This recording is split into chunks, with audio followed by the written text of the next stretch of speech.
Pag-amin ni Coach Tim Cone, wala silang kontrol sa kasalukuyang takbo ng PBA dahilan para magharap sila ng Magnolia ng ganito kaaga. Sa panig ni Coach Chito Victolero, nangako siyang susubukan nilang paghandaan ang bakbakan laban sa Ginebra at si Coach Chot Reyes nagbigay din ng pahayag tungkol kay Kelly Williams at Jason Castro. Tutukan po natin ang lahat ng yan pero bago yan, hihingi po tayo ng isang subscription sa lahat ng dumadaan sa ating munting channel. Kung nagugustuhan nyo ang ating palabas, kung medyo mabigat ang subscription, siguro kahit isang like at isang share na lang po yan. Okay na po ako dyan. Maraming salamat. Bago patuloy ang bakbakan ng NLEX ang Barangay Ginebra nitong May 5 sa score na 72-76, may idea na si Coach Tim Cone kung sino ang haharapin sa quarterfinals. Subalit ayon sa kanya, malayo pa sa isip niya ang lahat ng yan. Tanong, ano ang pahayag niya sa isyong yan bago ang laro sa NLEX? Tutukan natin si Coach Tim sa report ni Jerry Ramos sa Spin. Hindi ko pa masyadong pinag-iisipan yan. Pabayaan ko muna mag-sink in and figure it out. Pero yung unang reaction ko is maaari naming iwasan yan. Guys, nung time na yan, tinalo na ng TNT ni Coach Chot Reyes ang Magnolia. Ibig sabihin, alam na ni Coach Tim Cone na posibleng makaharap nila ang grupo ni Coach Chito Victolero dito sa quarterfinals. Anyway, medyo maaga yung paglabas ng Manila Clasico ha. Kasi dati sa pinali natin nakikita yung bakbakan ng dalawang koponen or maybe dito sa semifinals. Pero ngayon, wala pa sa semis, malalaman na natin kung sino mas matibay sa kanilang dalawa ngayong conference. Again, wala tayong prediction kasi bilog po yung bola eh. Yung Ginebra, meron silang twice to beat. Tapos sa Magnolia, kailangan nilang puwersahin ng Gene para may takas yung unang panalo. And of course, kalaunan, kabugin ang grupo ni Coach Tim Cone. Siguro tibay na lang talaga ng dibdib ang kailangan nilang dalawa dyan. Tandaan natin, all Filipino po yung format. Walang reinforcement ang dalawang team. So, sasandal po talaga sila sa galaw ng bawat isa sa loob ng court. Kung sino yung may daga sa dibdib, pagsapit ng endgame, palagay ko yun ang matatalo dyan eh. Base sa pahayag ni Coach Tim Cone, hindi talaga siya pabor na harapin ang Magnolia sa quarterfinals. Ayon pa sa kanya, iiwasan nila ang grupo kung kaya nilang iwasan. Bunga niyan, lumabas ang isa sa posibleng kinatatakutan ng bawat kupunan. Ano nga ba ang dapat katakutan? Tutukan natin si Coach Tim sa report ni Denison Ray Dalupang ng Inquirer. Ibig ko sabihin, kung maiiwasan natin yung Magnolia, tsak gagawin natin yan. Pero hindi namin magawa yun eh. Gusto sana namin, saka na lang sila harapin. Hindi yung kailangan mong pataubin ng isa't isa ng ganito kaaga. Pero wala ka talagang control dyan eh. Okay, so doon tayo sa kinatatakutan ng bawat kupunan ha. Actually, yung mapataob or matalo ng ganito kaaga, yung matalo sa quarterfinals. Ibig sabihin, maputol ka agad yung hangarin na makakyat sa susunod na hagdan. Walang iba yan kundi yung semifinals.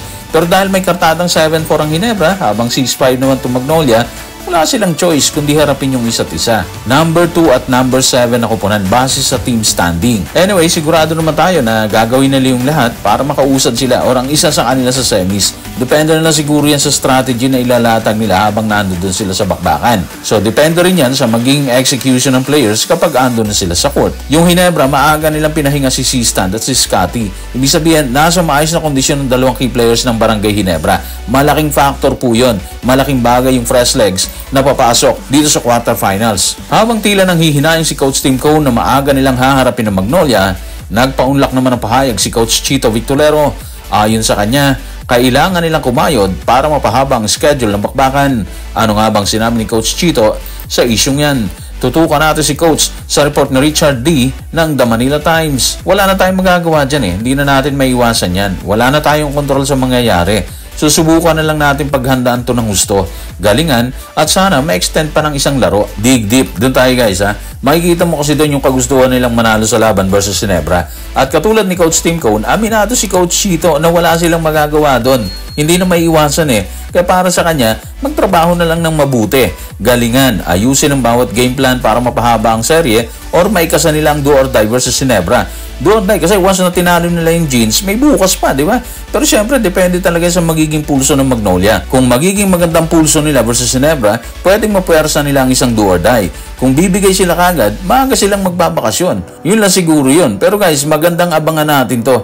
Kasi sigurado tayo, makikita natin yung magandang bakbakan laban sa Ginebra at sa Magnolia. Kung naghahangad si Coach Chito Victolero na mapuwersa ang Jeans sa quarterfinals, lumabas naman na may inaasahan si Coach Chot Reyes kay Jason Castro at Kelly Williams sa napipinto nilang pagharap sa Rain or Shine.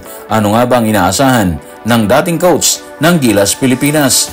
Tutukan natin si Coach Chot Reyes sa report ni Jerry Ramos sa Spain. Ang tanging paraan para makipagkumpetensya sa kanila ay kung kasama natin ang lahat. Sana meron pa tayong ilang araw para maging 100% si Kelly.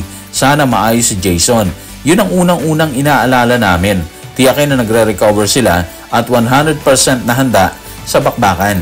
Tama lang naman talaga mag-wish si Coach Chot Reyes na sana maganda ang katawan ng dalawa sa mga key players niya, si Jason Castro at si Kelly Williams. Hindi na po kasi sila mga bata, di ba?